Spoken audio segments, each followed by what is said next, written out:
Caitlin Clark racking up another triple-double.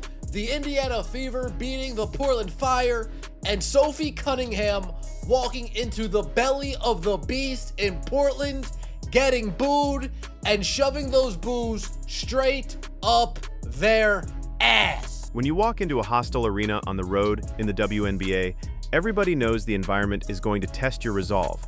But what happened in Portland was a completely different level of intensity. The Indiana Fever rolled into town riding high, but the atmosphere inside the building was absolute electric venom from the moment the teams stepped onto the floor. The crowd came in looking for blood, targeting specific players, trying to rattle the visiting squad, and aiming to break the rhythm of a team that had been tearing through the league. But instead of folding under that pressure, the Indiana Fever delivered a masterclass performance, capturing a massive 112-98 victory over the Portland Fire to extend their winning streak to 5 straight games. At the center of this storm was Caitlin Clark, who put on a breathtaking basketball display that left analysts gasping and defenders completely helpless. Clark racked up her 4th career triple-double in legendary fashion, finishing with 26 points, 10 rebounds, and 10 assists, while completely controlling the tempo of the game from start to finish. But this was not just a story about numbers on a box score. This was a story about toughness, player chemistry, coaching strategies, hostile crowd reactions, and a team proving that no matter what you throw at them, they have the firepower and the mental fortitude to punch right back. She drowns out the noise, and she steps up, and she shows out. Caitlin Clark, folks. I think Caitlin Clark heard those boos and said, "You're gonna boo Sophie? I'm taking that personal too. Yeah, you're gonna boo. I'm taking that personal." While Stephanie White's over there bending over and taking it, not defending her players, Caitlin Clark, she might not defend verbally, but on the court, she's sticking up for Sophie Cunningham. You better. From the opening tip-off, the Indiana Fever came out like a team possessed. They didn't ease into the game or feel out the defense.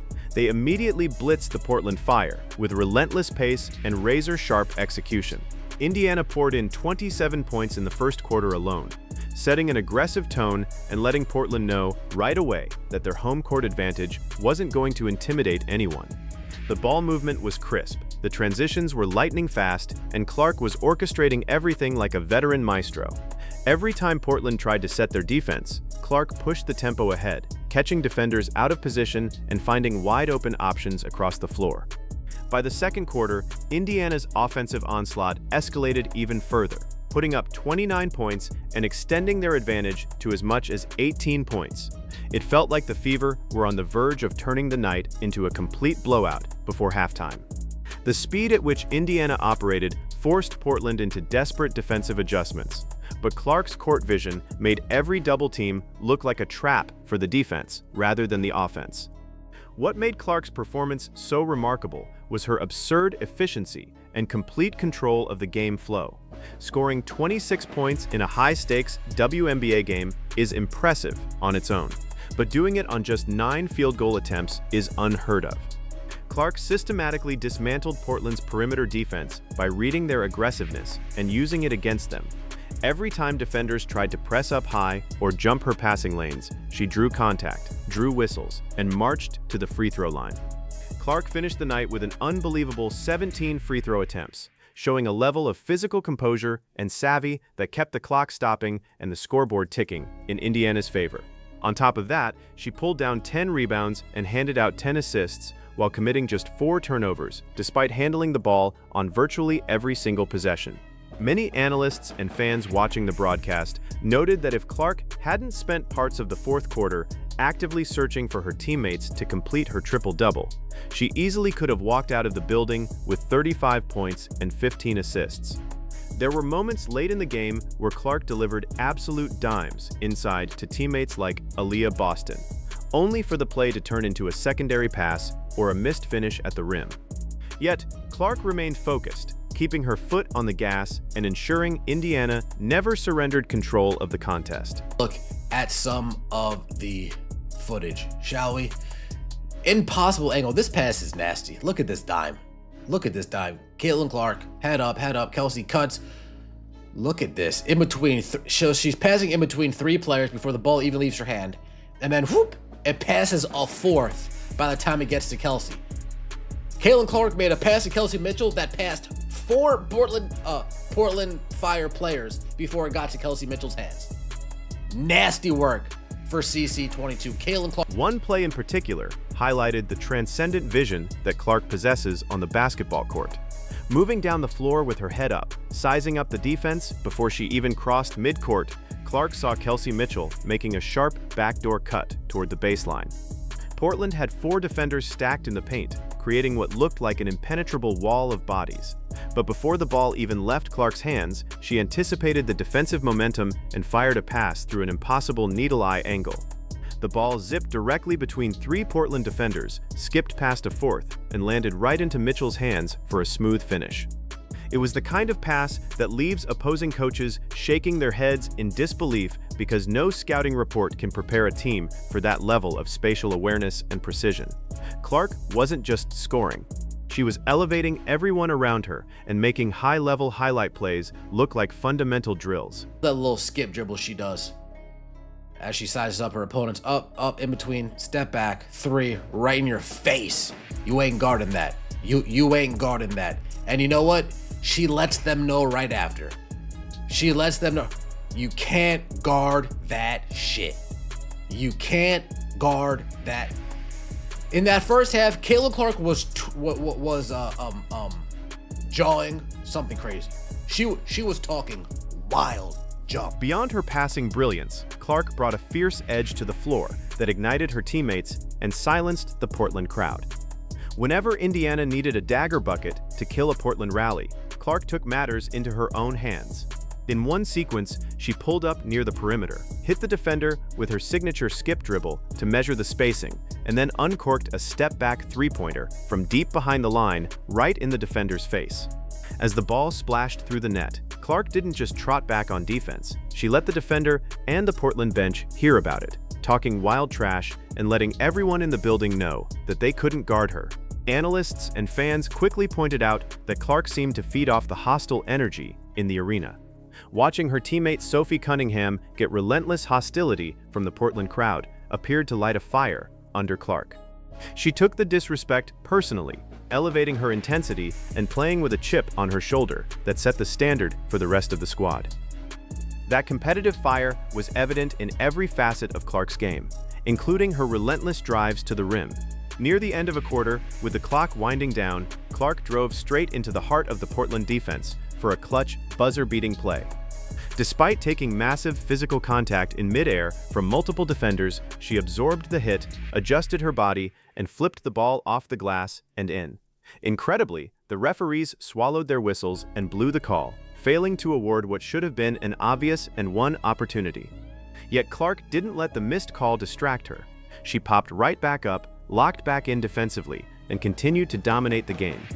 That resilience underscored the mental toughness that has defined Indiana's 5-game winning streak. CC22, look at this.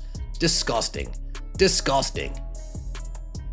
Disgusting and one, dude. Look at that, and one. Wait, actually, they didn't call a foul because these refs, they didn't call a foul on that. You look at all that contact that she just went through, and somehow, some way, no foul on that. Wild work. Let's get to Sophie Cunningham, shall we? While Clark was putting on a masterclass, the narrative surrounding Sophie Cunningham added an intense, emotional subplot to the entire game. Cunningham stepped into the Portland arena knowing she was walking straight into the belly of the beast. From the second her name was called and she checked into the game off the bench, the Portland crowd erupted into a deafening chorus of boos. Fans in the stands were visibly agitated, directing their frustration toward Cunningham due to her outspoken public stances on keeping women's sports female. But if the crowd thought their hostility was going to shake Cunningham's focus, they severely miscalculated. Just like Clark, Cunningham thrives when the arena is against her. She drowns out the noise, feeds off the negativity, and uses it as pure fuel. Listen to this.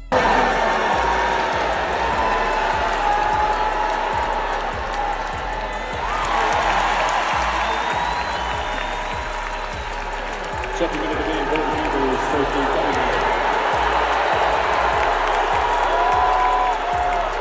Sophie Cunningham wants Men out of women's sports. Oh my gosh, boo that woman, boo that woman. You know what Sophie Cunningham did?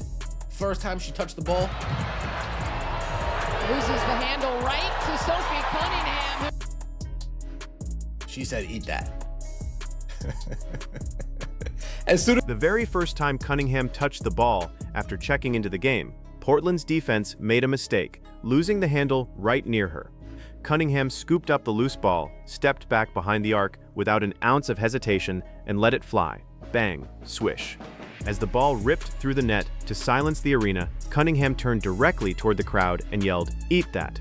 It was an instant statement play that set the tone for her entire night.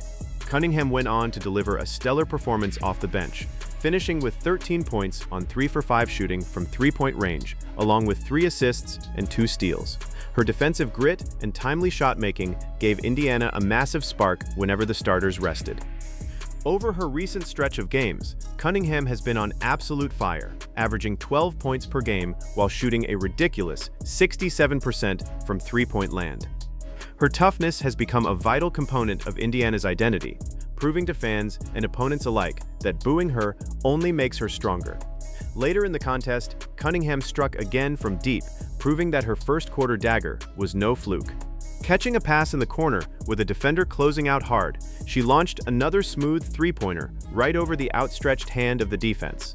The ball splashed through the net, and as she trotted back down the court, Cunningham looked back at the crowd and shouted, "Here's the 3, losers!" That moment instantly went viral among fans and commentary channels online.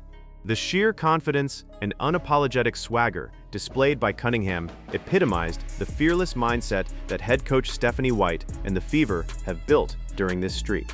Rather than letting external controversies or hostile road environments distract them, Indiana has used every bit of outside noise to build camaraderie and fuel their competitive drive on the court. Cunningham shoots the 3. You'll love to see it. Look at this. She shoots the 3. Bang! Losers! Shoots the 3. Losers! Sophie Cunningham on one. Absolutely on one. Sophie Cunningham, since standing up for keeping women's sports female, 12. The game was also a massive night for veteran guard Kelsey Mitchell, who continued her historic scoring tear alongside Clark. Mitchell finished the game with 26 points on 21 field goal attempts, extending her streak of consecutive games with 20 or more points to 13. That achievement tied her with legend Diana Taurasi for the second longest 20-point scoring streak in WNBA history, putting her squarely in pursuit of A'ja Wilson's all-time record. Mitchell's ability to score at all 3 levels gave Indiana a dynamic 1-2 punch in the backcourt alongside Clark. However, the game flow in the second half raised some interesting tactical observations regarding head coach Stephanie White's game management. After Indiana erupted for 34 points in the third quarter to build a commanding lead, the offensive flow began to shift in the fourth quarter. Some analysts and fans noted that the offense appeared to slow down noticeably as the coaching staff prioritized getting Mitchell her shot attempts to keep her historic 20-point streak alive, while Clark simultaneously looked to set up her teammates for her triple-double statistics. This shift in offensive rhythm led to some frustration among observers, particularly regarding how the Fever utilized center Aaliyah Boston. In the first half, Boston was a force inside, scoring 14 points and grabbing 9 rebounds by operating predominantly in the paint, sealing defenders and finishing around the basket. But in the second half, Coach Stephanie White shifted back to a high-hub gimmick offense, placing Boston at the top of the key to distribute rather than score inside.